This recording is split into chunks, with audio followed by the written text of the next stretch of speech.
महानगरपालिकेमध्ये विलासराव देशमुख यांच्याबद्दल एक अपशब्द भाजपला महागात पडला आणि इथंच सगळा गेम चेंज झाल्याचं पाहायला मिळालं।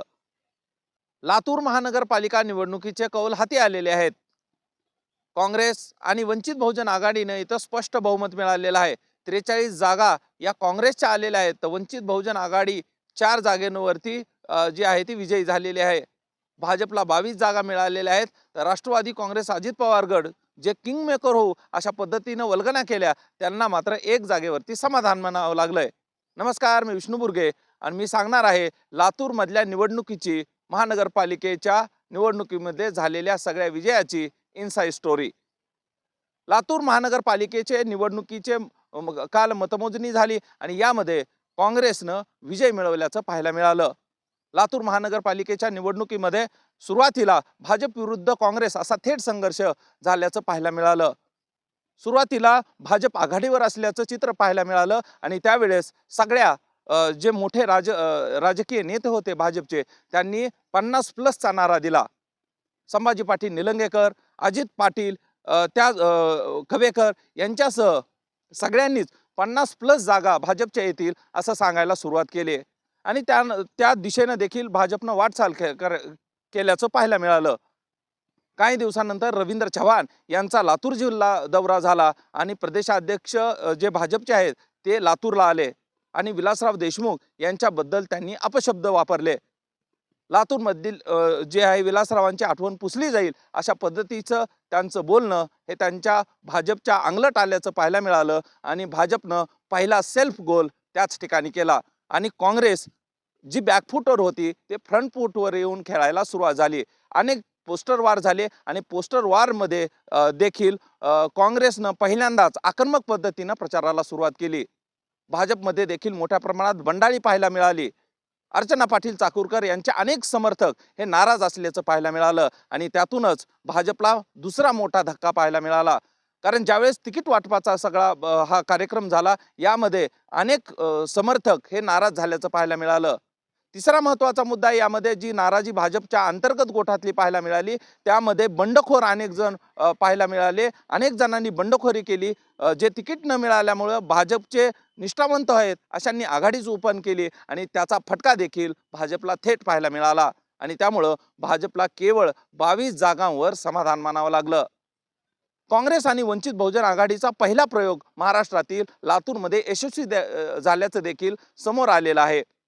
लातूर जिल्हा मध्ये झालेली महानगरपालिकेची निवडणूक विशेषतः महत्त्वाची आहे, कारण राज्यभरात जर पाहिलं तर आपण भाजप मोठ्या प्रमाणात जे आहे ते ताकदीनं समोर येताना पाहायला मिळतंय। लाडकी बहीण योजनेसह इतर योजनांच्या आधारावर अनेक ठिकाणी भाजपनं सत्ता काबीज केली आहे। असं असलं तरी या सगळ्यांना सुरुंग देत काँग्रेसनं आपला गड पुन्हा एकदा लातूरमध्ये राखल्याचं पाहायला मिळतं। लातूर महानगरपालिकेमध्ये भाजपनं ज्या चुका केल्या या सगळ्या चुका त्यांना भोवल्याचं पाहायला मिळतंय। अनेक वेळा प्रचारामध्ये देखील नाराजी नाट्य पाहायला मिळालं। सगळे नेते एका मंचावर शेवटपर्यंत एकाही आले नाहीत।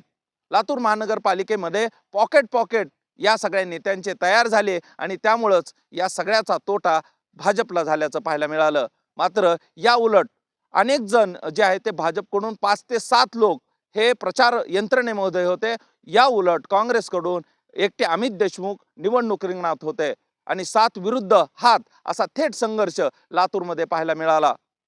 भाजपकडून अनेक अंकगणित बसवण्यात आलेले होते, मात्र हे सगळे अंकगणित फेल झाल्याचं पाहायला मिळालं। तर पहिल्यांदा जी निवडणूक झाली होती नगर परिषदेची निवडणूक, यामध्ये भाजपला मोठं यश मिळालं होतं आणि त्यातूनच एक टॅगलाईन घेऊन संभाजी पाटील निलंगेकर लातूर शहरामध्ये उतरले होते। काय म्हणतंय लातूर, कमळ कमळ कमळ अशा पद्धतीची ही टॅगलाईन होती आणि त्या टॅगलाईन घेऊन लातूरमध्ये प्रचाराला सुरुवात झाली। मात्र शेवटपर्यंत अमित देशमुख तग धरत राहिले आणि त्यांनी हे दाखवून दिलं की काय म्हणतंय लातूर आणि त्यांनी शेवटी सांगितलं काँग्रेस आणि हात हात हात अशा पद्धतीची ही सगळी निवडणूक जी आहे ती केंद्रबिंदू ठरली आणि लातूरची निवडणूक ही राज्यभरात चर्चेचा विषय देखील ठरली।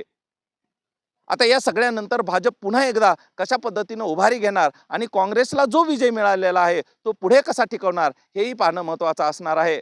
लातूर महानगरपालिका निवडणुकीमध्ये आणखीन एक महत्त्वाची गोष्ट म्हणजे राष्ट्रवादी काँग्रेस अजित पवार गट 60 जागांवरती लढला, मात्र यामध्ये फक्त 1 जागावर त्यांना विजय मिळवता आला आणि तेही माजी महापौर.